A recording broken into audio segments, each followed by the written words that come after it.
Grand 4, repérage dans le plan. Alors le plan, qu'est-ce que c'est? Bien, c'est un peu comme votre feuille de papier dans votre cahier, c'est en quelque sorte l'endroit où l'on peut représenter les choses à plat. Dans le plan en mathématiques, on se repère souvent par deux droites graduées que l'on appelle des axes. Ces axes ont très souvent la même origine que l'on appelle O, auquel correspond le nombre 0, et ils sont très souvent perpendiculaires, comme c'est le cas sur ces deux repères-là, mais il peut s'avérer que les deux axes ne soient pas perpendiculaires. Lorsqu'ils sont perpendiculaires, on parle de repère orthogonal. Donc ici on a un angle droit, de même ici on a également un angle droit.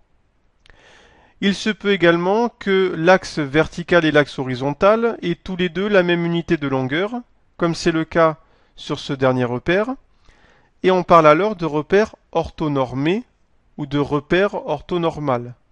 Donc ça c'est ce que l'on appelle un repère orthonormé. Donc ortho, ça signifie qu'ils sont perpendiculaires les axes, l'axe vertical et l'axe horizontal sont perpendiculaires, il y a un angle droit. Et normé, ça veut dire qu'ils ont tous les deux la même norme, c'est-à-dire la même unité de longueur, sur l'axe horizontal et sur l'axe vertical. L'axe vertical, c'est l'axe qui est droit, ici, et c'est ce que l'on appelle l'axe des ordonnées.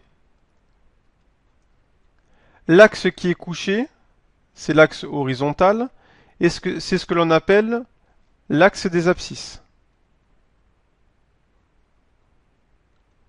Donc on a les ordonnées et les abscisses. Ainsi, lorsqu'on place un point dans un repère, donc avec deux axes gradués, un axe vertical et un axe horizontal, donc axe des ordonnées, axe des abscisses, chaque point est repéré dans ce repère par deux nombres qui sont séparés par un point virgule et disposés entre parenthèses. Le premier nombre qui figure à l'intérieur des parenthèses, c'est ce que l'on lit sur l'axe des abscisses. Le second nombre correspond à l'ordonnée qu'on lit sur l'axe vertical. Ici, ça correspond au nombre 3. Ces deux nombres, donc l'abscisse et l'ordonnée, constituent tous les deux ce que l'on appelle les coordonnées du point. Donc, cette écriture-là, c'est ce que l'on appelle les coordonnées du point A. Puisqu'ici, on a exprimé l'abscisse et l'ordonnée du point A. Alors, le 2 et le 3, où est-ce que je les ai lus? Eh bien, le 2 qui est là, je lis sur l'axe des abscisses. Donc l'axe des abscisses, c'est l'axe qui est ici horizontal, l'axe qui est couché. Je prends mon point A, je redescends et je lis le 2 ici. Pour ce qui est de l'ordonnée, c'est sur l'axe vertical, donc l'axe qui est droit. Je lis donc le résultat ici. Donc le 3 que j'ai trouvé, je l'ai lu ici. Et donc ainsi, mon ordonnée c'est 3 et mon abscisse c'est 2. Faut faire attention à l'ordre des nombres, puisque si j'écris 3 et 2, ça ne correspond plus du tout au même nombre. Le point de coordonnées 3, 2, il a pour abscisse 3 et pour ordonnée 2, donc c'est le point qui se trouverait ici. Et ce ne correspond plus du tout au point A. Donc l'ordre des points a une importance capitale. On met toujours d'abord l'abscisse, qui se lit sur l'axe horizontal, l'axe qui est couché, et ensuite on met le nombre qui correspond à l'ordonnée qu'on lit sur l'axe vertical, c'est-à-dire l'axe qui est droit. On va s'entraîner, on a mis ici plusieurs points, B, C et D. Donc on peut noter que les coordonnées du point B, ce sont moins 4, il a pour abscisse moins 4, et pour ordonnée 1. Donc on dira que le point B a pour coordonnées moins 4, 1. Le point C a pour coordonnées moins 3, moins 2.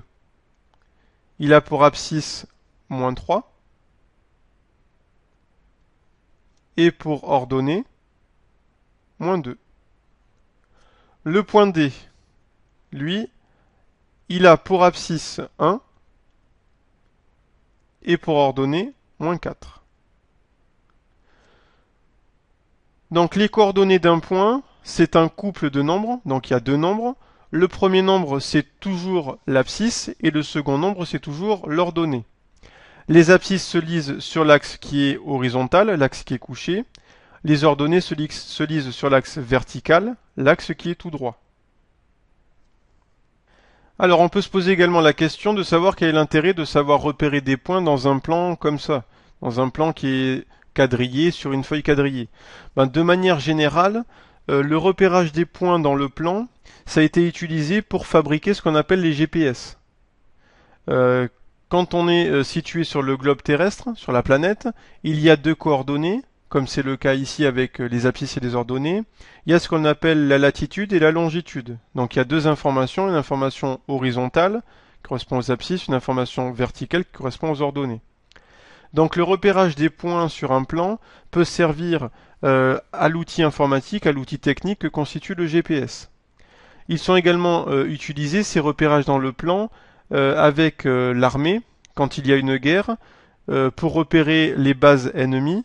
On utilise également des coordonnées GPS, donc le repérage des points dans le plan. Ou plus facilement, pour s'amuser, lorsqu'on joue par exemple à la bataille navale, on utilise ce qu'on appelle les coordonnées des points. Donc on utilise très exactement ce que l'on vient de voir, les coordonnées d'un point avec son abscisse et son ordonnée. Donc il y a deux informations, il y a une information où l'on se déplace horizontalement et l'information qui suit où l'on se déplace verticalement.